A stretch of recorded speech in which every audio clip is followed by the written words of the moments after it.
Welcome to Groundhog Day, everybody.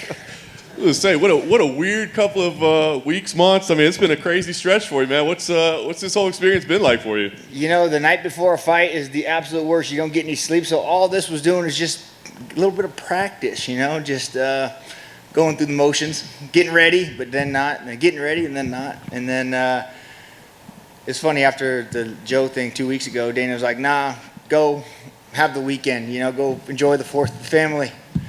So I go to the lake, start building a house, drinking a bunch of beer and eating barbecue, and then they call me like, hey, and I was like, oh, God. Well, it has to be at 70 because I'm beer bellied up now. And they're like, yeah, no problem. And so I'm like 168, cruising, being able to eat all week. The first time, it's crazy waking up, what's today, Thursday, Wednesday, and being able to like go eat dinners and enjoy fight week for once, you know, so it's cool. I mean, you made a history of anybody, anytime, anywhere, but given the circumstances that you've had to endure lately, was there any thought crossing your mind of like, nah, I'm just going to have to turn this one down? No, never. Absolutely not. And, you know, when they offered it after the fight, I was like, yeah, of course. And then they told me to go home. And then they called me again. They're like, well, will you take it again? I was like, oh, of course, I'll do it. Yeah, no problem. But it's weird training, like trying to peak and then pull back and then peak. It's been a weird, that part's been really strange, just trying to get the training in, because it's odd, but let's go. To you, I know a fight's kind of just a fight, but this is kind of cool, right? The all-time wins lead. I mean, that's pretty neat. No disrespect to Joe Lazon, but it seems like does that add something to you as well? Like, you guys are fighting for the all-time wins lead? Yeah, I mean, Joe would have been fun too. Jim's gonna be just as fun, you know. And Jim's gonna bite down and come play, so it'll be fun. But this is kind of one of those fights where someone's must go, right? Yeah. I imagine you've been just poring over the footage from 2014, just watching the fight over and over, breaking it down frame by frame. Yeah, no, I haven't. I don't even know if I've only seen the highlight of it, and that's one thing I hate. Even like with the movies, I don't like watching myself. I don't like watching myself fight. Don't like watching myself on TV. I don't like watching interviews. Like, God, you look so stupid. Like, you know, it's just strange for me. So, don't really watch fight tape with myself, but maybe I should. I mean, it's not too late in your career, right? There's a lot. You could change it up now, man. Yeah. Last thing for me, I guess. What does this fight mean to you? I mean, you know, the days are winding down. The two veterans, I mean, two all-time leaders. I mean, what does this fight mean to you? Oh, man, this is, like, now in my career, you're talking about it's not too late to do that, but it's looking back, and we're legends, man. It's cool to be in that state. So to fight another guy in the same category, and we're setting more records, and yeah, my plan, I want to put records where people can't even touch, you know. 50 fights under Zuffa. I want these young kids to be like, God, man, I'm just fighting to get 1 or 2 to keep my job, you know, and he's got 50 of them. Like, to me, that's cool, you know, to put statements down like that. So this is huge. This is legacy fighting, you know, and that's what it's all about now. Cowboy, right here. When we were in Phoenix, it seemed like that fight was, you know, meant so much to you. You were very emotional at media day and everything like that. Was that one of the biggest disappointments, just that you were so ready to fight in front of your son and had that moment happen and then it got taken away from you? Yeah, but it didn't get taken away. It's here now. They're here, and they're here. The boys are here. We flew them in Monday. We got a rented a house with a pool, so they're at home swimming right now, and they're ready, you know. And they went to both fights and kind of sat there and understanding what's going on, I think, in their 4-year-old minds. I don't know. I can't, you know, but they'll be here Saturday. So the emotions and the feeling and excitement to walk out and have the place go crazy will still be there, you know. So the feelings, and it's all still there. Yeah, so it just felt like that particular moment meant so much to you, but yeah, what makes no difference now that's happening now. Yeah, no, you just got me emotional that day. I think it was the dehydration and lack of food, maybe. Perfect, thank you. Cowboy over here, right here, center. With this fight being at 170 and the fact that you fought at 170 before, how much of an advantage is that for you, do you believe? Because Miller, I don't believe, has fought at welterweight before. Well, I called Miller when they offered me the fight. I think it was last Saturday, and I said, yeah, buddy, now you can eat. And he's like, hell yeah. I said, I'm just, you know, I'm not going to be big. I'm 168 right now, 169. Like, that's kind of just where I float around. And he's like, yeah, same here. I'm actually eating to gain weight. I was like, cool. So I'm sure he's eating and happy and loving it. So, yeah, I don't think he's going to come in there big. Neither do I. You know, fighting the big 70-pounders, the guys that are cutting from 290, it's tough, man. They hit hard. They're big and strong. So we're both just kind of 55ers. It would have been our natural weight. I think that if we would have weighed in and came back, we'd be right around the same weight we're going to fight at anyway. So I'm sure he's stoked, and just an easier week. And you mentioned before about the canceled fights, and you're now fighting here in July. How much of an asset is it having Shara, who we see in your corner here, just helping you from the health and nutrition side of just making sure you're not overdoing yourself, because that's like 3 separate camps, right, for this fight? Yeah, she's very adamant about what we eat, how we eat, and make sure I'm drinking and eating the right stuff, because I want to eat shit. I love it, like I want gas station sushi, you know what I mean? That's just what I like. So, and she's like, no, let's stick with the PI plan. Let's, go to Whole Foods and get real food and stick to the plan. Sunday you can have all the gas station sushi you want, Until then, let's eat to a plan.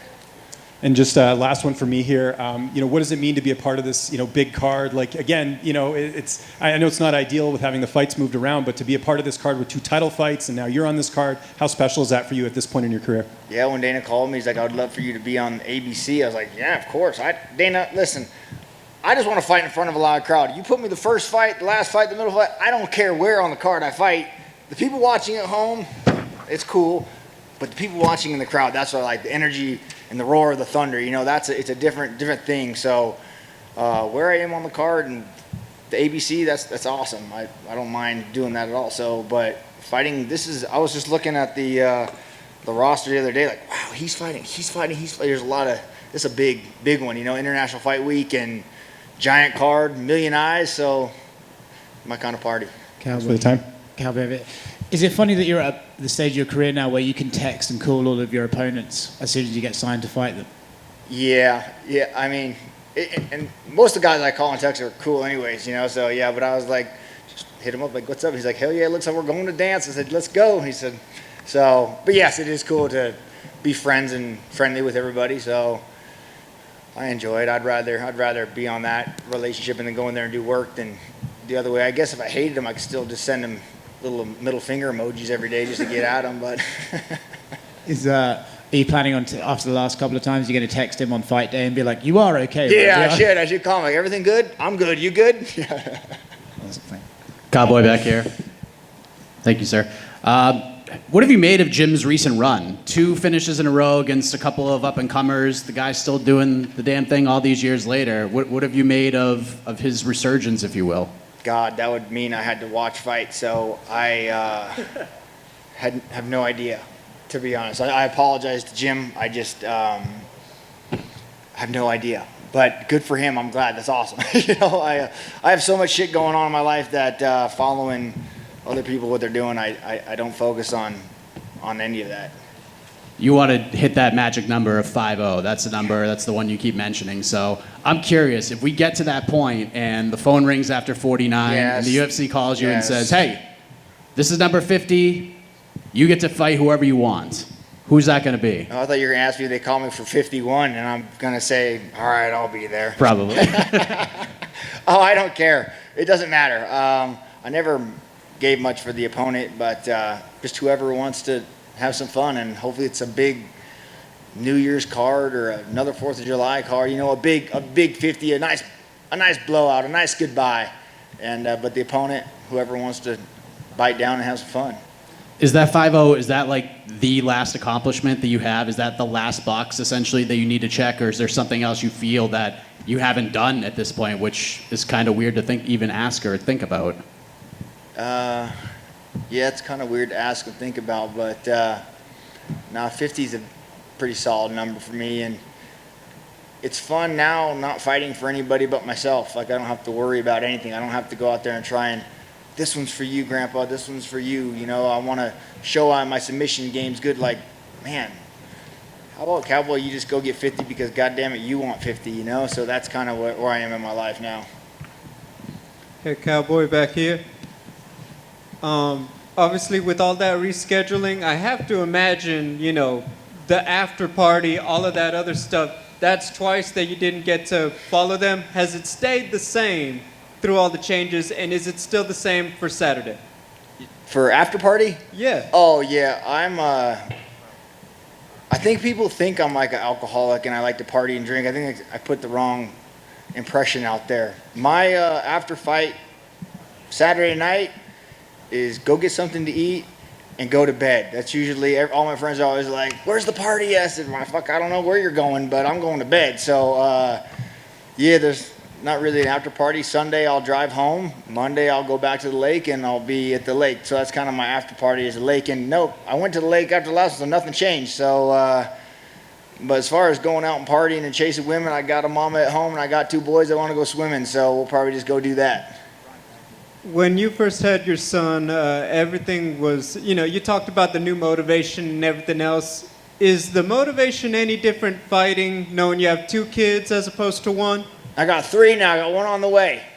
So mom was pregnant, and she's not telling me what it is, which really sucks because I want a baby girl, and I think it's going to be a boy just because, I don't know, I have a fucking gut feeling. But so we have 3 now, and I'm excited, the motivation to just set them off in life, be able to have save, and yeah, motivation is there. It's fun. I enjoy it. Now they're old enough, the oldest one's old enough to hopefully understand daddy's a real life ninja, so it'll be fun. Final question for me. Don't know how many more fights, so I don't know when I'll get another chance. You and I actually have the same birthday. What's your favorite thing about being born on the 29th on March? Man, other than an Aries, I don't know. I don't really have a favorite thing about the 29th. I don't know. Nothing really, but just being an Aries. It's a good day, isn't it? Yeah, sure.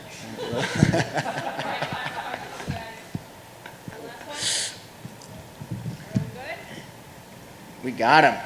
Hell yeah. Thank you, guys.